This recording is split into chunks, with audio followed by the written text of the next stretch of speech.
And then there were 9. House Republicans are gathering Monday evening to once again consider who should be the Speaker of the House. The House of Representatives have sat in suspense for now 20 days with no end in sight. Late last week, Republicans ousted Ohio Congressman Jim Jordan, you see there, as their preferred choice with a secret ballot behind closed doors. They'll try again this week. Now, 9 Republicans vying for the job: Jack Bergman of Michigan, Byron Donalds of Florida, Tom Emmer of Minnesota, Kevin Hern of Oklahoma, Mike Johnson of Louisiana, Dan Muser of Pennsylvania, Gary Palmer of Alabama, Austin Scott of Georgia, and Pete Sessions of Texas. We should point out ultimately 10 men are running for Speaker, as House Democrats have nominated their leader, Hakeem Jeffries of New York. But it's the Republicans holding up things, and we turn to CBS News congressional correspondent Nikole Killion, who's been on Speaker watch since the dawn of time, it seems. Nikole, happy Monday, another week, and still no resolution to this. Walk us through what we should expect and how it's different from what we've seen previously as they try to sort out who will lead them. Well, Ed, I don't know that it will be much different than what we have seen, other than it's a much wider field. I almost feel like it's the Republican presidential primary, the way this speaker's race is now shaping up. I mean, obviously, we started the beginning of the year with Kevin McCarthy. McCarthy was ousted about 3 weeks ago. Then it was Majority Leader Steve Scalise who was in the running.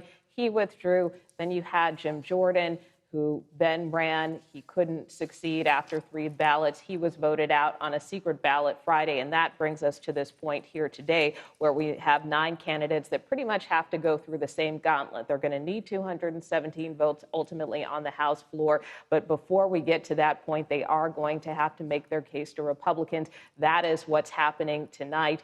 There will be a candidate forum where they are making their arguments to rank and file members. Many of them have been making calls over the weekend. Some of them have already spoken with former President Trump. And then on Tuesday, then we will see a secret ballot where basically the highest vote getter will likely emerge as that candidate who ultimately will go to the floor. Now, Nikole, nothing personal to them, but not many of these men are well known outside the Republican ranks. Who sort of stands out to you as someone who may have a shot at this?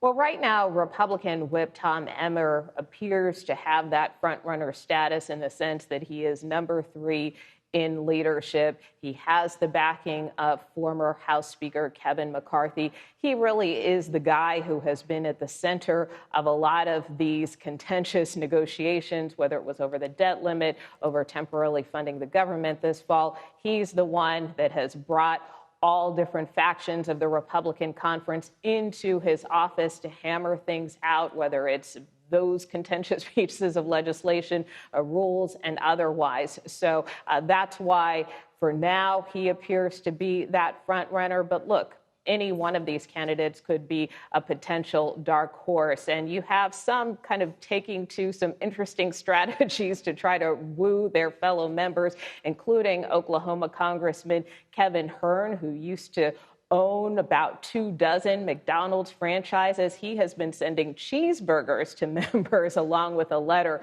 about why he thinks he's the best candidate in this race. Cheeseburgers. I don't know. I'm a quarter pounder with cheese, well, sometimes with, sometimes without. What about you? What are you? Well, I mean, I clarified. I was like, nope, just to be clear, no Big Macs, right? Because that seems to be the signature hamburger from McDonald's. But, you know, cheeseburgers, you can't go wrong, right? Everybody loves them. Well, I guess. Or he better hope so. At least 217 of them do. You spoke late Friday with Jim Jordan, who is now the former Speaker designate. What went wrong with his Speaker bid, and has he indicated who he might support? Yeah, well, you know, I asked him about that not long after he was defeated on Friday. And in simple terms, he simply told me he didn't have the votes. And, you know, ultimately, this is a game of math, as we discussed, for any of these candidates. You know, Jordan was one of those who had made clear he was going to try to ride this out as long as he could. But he did acknowledge that he was the one that called for that secret ballot that ultimately led to his own ouster. Take a listen to what he told us Friday. Got the results, and I thanked every one of our colleagues and said I will work as hard as I can to help all of you, help help our team, help us get a new speaker, and go do the work that the American people want us to do. And that's what I'm going to do.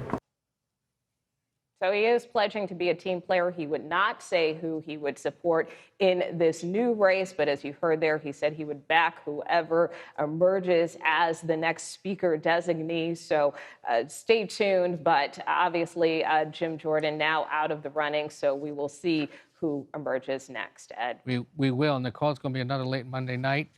We'll have the assignment to send you some chicken nuggets. We'll order hold you some, over. right, or some cheeseburgers. Whatever it takes. I personally Alrighty. like the apple pies, but All right. Is somebody taking notes? Let's hope so. All right, Nikole, thank you. let's hope so. We'll talk to you over the course of the week.